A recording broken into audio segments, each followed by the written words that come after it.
फतेहपुर विधानसभा की 76 पंचायत उपप्रधान जोगिंदर पॉल ने अपनी बेटी की शादी के लिए बैंक से 2012 में कर्जा लिया था।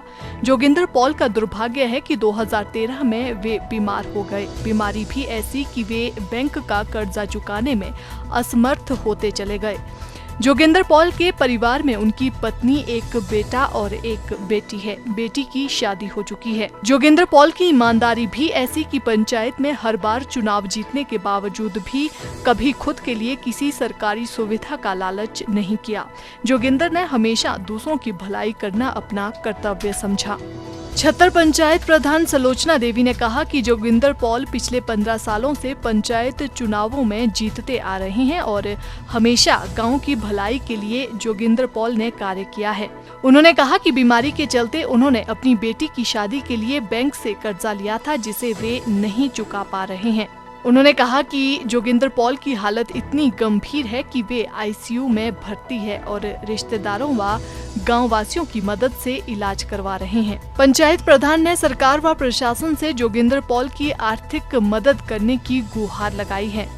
मैं ग्राम पंचायत 76 की प्रधान बोल रही हूँ। मेरी पंचायत का जो उप प्रधान है ना जोगिंदर सिंह, उसको बीमारी की वजह आज 2 साल हो गए हैं उसको। तो उसने लड़की की शादी पर 3 लाख लोन लिया था। बीमारी की वजह से वो अभी तक उसको भर नहीं सका। सरकार के आगे हमारी ये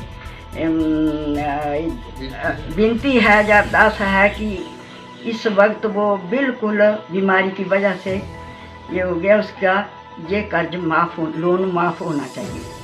गांववासी नीरज शर्मा ने बताया कि जोगिंदर पॉल एक ईमानदार व्यक्ति है और उनका दुर्भाग्य है कि वे पिछले कुछ सालों से बीमार होने से बैंक से बेटी की शादी पर लिया गया कर्जा नहीं चुका पाए हैं।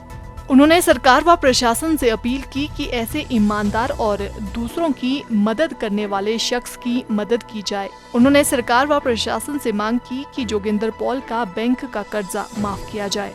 15-20 साल से लगातार प्रधान बनते आ रहे हैं और इतनी ईमानदारी से काम करते हैं, जिसका गवाह पूरा गांव है, पूरी पंचायत है। 2012 में एक्चुअली इन्होंने अपनी बेटी की शादी की थी, जिसके लिए इन्होंने बैंक से लोन लिया था और 2013 में इनको किडनी की समस्या शुरू हो गई थी और लगातार हॉस्पिटलों के चक्कर काटे जा रहे हैं। और आज भी अगर अब हम बात करते हैं तो वो आईसीयू में एडमिट है हॉस्पिटल में, किसी निजी अस्पताल में। और हो क्या रहा है कि वो जो लोन लिया था वो अब डबल हो चुका है ऑलमोस्ट, और एक भी किस्त वो दे नहीं पाए हैं और उनके घर की हालात जो हैं बड़े ख़राब चले हुए हैं और उनके घर की कोई परमानेंट इनकम सोर्सेस नहीं है। तो अब हमारी ये रिक्वेस्ट है डीसी साहब से कि प्लीज़ इस चीज़ पे थोड़ा सा ध्यान दिया जाए और जो प्रधान का जो लोन है वो किसी ना किसी तरह माफ़ करवाया जाए, या कोई ब्याज का जो है वो माफ़ करवाया जाए, जिससे कि वो अपना थोड़ी जो टेंशन है वो थोड़ी कम हो सके।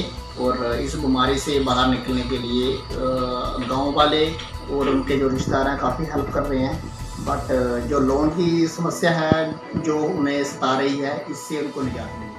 जोगिंदर पॉल के बेटे मुनीश ने सरकार व प्रशासन से आग्रह किया कि वे मेहनत मजदूरी कर परिवार का खर्चा बड़ी मुश्किल से चला रहे हैं। मुनीश ने कहा कि वे पिता द्वारा लिया गया कर्जा भरने में असमर्थ है। उन्होंने सरकार व प्रशासन से कर्जा माफ करने की गुहार लगाई है। मेरे फादर जी 15 साल से उप प्रधान रह चुके हैं और बड़ी ईमानदारी से उन्होंने गाँव में सभी पंचायत में अच्छे काम किया और लोगों का बड़ा सहयोग है।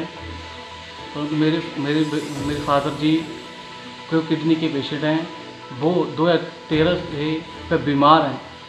उनके इलाज करने के लिए बहुत दिक्कत आ रही है। मतलब कि शादी के लिए उन्होंने अपनी लड़की के लिए शादी के लिए लोन लिया था, जैसे 2012 में उन्होंने लोन लिया था, पर देने में सक्षम रह गए, वो बीमार पड़ गए और उधर से उनके इलाज चल रहा है, वह लोन नहीं दे पा रहे हैं। तो बैंक वाले हमें परेशान कर रहे हैं। तो प्लीज़ रिक्वेस्ट है कि हमारा लोन सरकार से माफ़ है कि हमारा लोन